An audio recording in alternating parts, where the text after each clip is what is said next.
Hola a todos, mi nombre es Valentina Palacios Morales y el día de hoy vamos a estar hablando sobre deontología. Pero no solamente deontología, sino la deontología aplicada en el campo del derecho. Y para ello es importante que hablemos de dos aspectos importantes: la ética, la moral, y para así poder llegar a lo que se denomina deontología jurídica. Así que, empecemos. ¿Qué les parece entonces si empezamos a hablar de la ética? Y no solamente desde el concepto que nosotros entendemos como aquello que consideramos que está bien o está mal, lo correcto o incorrecto, sino también desde un aspecto mucho más allá. Empecemos a investigar. Entonces, lo primero que tenemos que tener en cuenta es que este no es un concepto nuevo. Desde la Edad Antigua, grandes pensadores como Aristóteles y Platón han generado conceptos respecto a la ética. Platón, por su parte, nos presenta la República de Platón.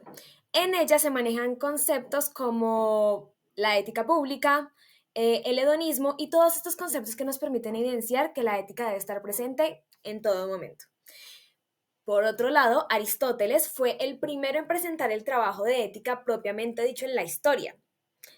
La ética aristotélica trata sobre la forma en la que el hombre debe alcanzar la felicidad como fin último del ser humano y relaciona esta felicidad con virtudes y asimismo con la autonomía material y física. Adentrémonos entonces en otro momento histórico, la Edad Media, que trajo consigo muchas cosas, pero en términos de ética unió el concepto que nos presentó Aristóteles con respecto a la búsqueda de la felicidad como fin último del ser humano y la doctrina cristiana. Pues con la aparición de los 10 mandamientos, el rol de la ética durante este periodo fue interpretar de modo correcto las Sagradas Escrituras, un concepto que no duraría mucho. Pues aparece la Edad Moderna. Se impuso la necesidad de construir un modelo ético, y grandes pensadores como René Descartes empezaron a trabajar en distintas cuestiones éticas y morales que permitieran esta construcción de ese modelo ético único. Sin embargo, fue Immanuel Kant quien revolucionó la ética moderna con obras como Fundamentación Metafísica de las Costumbres. Dentro de ella sostiene que solo debe regirse bajo una ley universal el comportamiento del ser humano. Esto implica que antes de tomar una decisión, al momento de actuar, hay que preguntarse qué podría pasar si todas las personas hicieran exactamente lo mismo, como si se tratara de una ley total. Bien, ya habiendo planteado este recorrido histórico de la ética, empezamos a ver cómo se va formando este concepto. Pero entramos en un punto de quiebre, escenarios de grandes guerras, donde se vio una sociedad cansada de las leyes que se venían planteando y ideas tradicionales de las conductas que se debían desarrollar. Por lo anterior, la ética empieza también a generar ese punto de quiebre. ¿Cómo podemos alcanzar la felicidad realmente o cómo se puede ser compasivo con respecto a todo lo que habían mencionado anteriormente estos pensadores? E incluso, ¿cómo podemos ver que exista una ley que nos rija a todos de cómo debemos actuar? Empezó a cambiarse el concepto de ética y ya empieza a verse como algo más personal. Es decir, el desarrollo del ser humano bajo valores y principios que nos permiten desarrollar un comportamiento dentro de la sociedad. Y es allí donde empezamos a ver nuestro segundo concepto, la moral. Bien, hablemos entonces de la moral. Y la moral, no solamente bajo el significado que nos muestra el diccionario, que es conjunto de normas, costumbres, creencias y valores que forman parte de la tradición histórica y cultural de un individuo o una sociedad. Aunque ahí existe un concepto clave, sociedad. Empezamos a ver entonces no solamente la ética, sino que la moral va a ser un concepto comunitario social. Es decir, un conjunto de normas y valores que todos podemos llegar a compartir y tener en cuenta. Es allí donde siempre que se presente una situación moral, existe una pregunta ética de fondo. Eso solamente es una anotación para tener en cuenta. Teniendo en cuenta lo anterior, la moral empieza a jugar un papel importante también históricamente hablando. Así que analicemos un poco más a fondo la historia.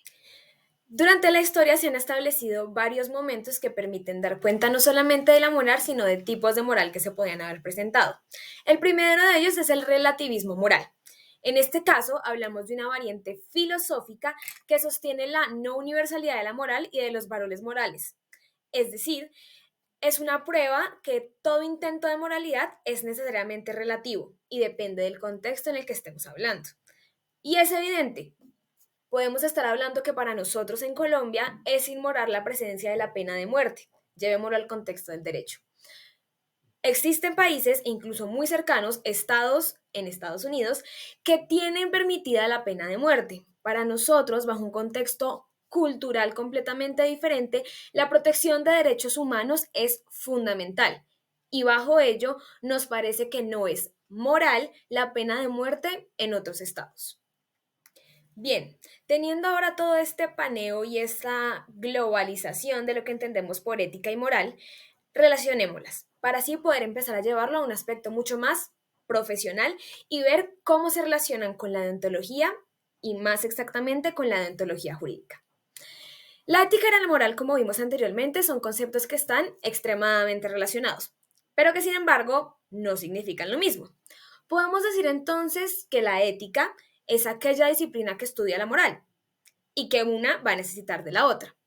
Es decir, que se reflexiona sobre los problemas morales, teniendo en cuenta que la moral pues, es el conjunto de reglas y dilemas que regulan el comportamiento humano. Y entonces podemos empezar a aplicarlo un poco más al aspecto profesional. Hablemos del código de ética. Bien, y al hablar de código de ética tenemos que referirnos de manera importante a estos preceptos que rigen lo que se debe hacer en un aspecto profesional, no solamente en el aspecto del derecho. Ahí caben 1000 profesiones. Cada profesión tendrá sus aspectos de ética y moral que tendrá que tener en cuenta al momento de desarrollarla. Y es aquí donde damos el siguiente concepto y al que nos atañe toda esta situación, que es el de deontología jurídica. Son todas esas normas que nos hacen el deber ser del abogado y nos rigen de acuerdo a ciertos aspectos morales, éticos e incluso procesales que nos impiden realizar ciertas acciones. Sin ir más lejos, estas se encuentran dentro del código disciplinario, lo que nos atañe y lo que nos hace ver qué podemos hacer y qué no. Eso a grandes rasgos en cuanto a la deontología, y podemos evidenciar cuál es la relación que existe entre ética y moral y por qué es tan importante y por qué son tan importantes estos dos conceptos dentro de la aplicación de la deontología y la deontología jurídica para un buen desarrollo de la profesión. Eso es todo y esperemos vernos dentro de otra oportunidad para hablar un poco más del tema.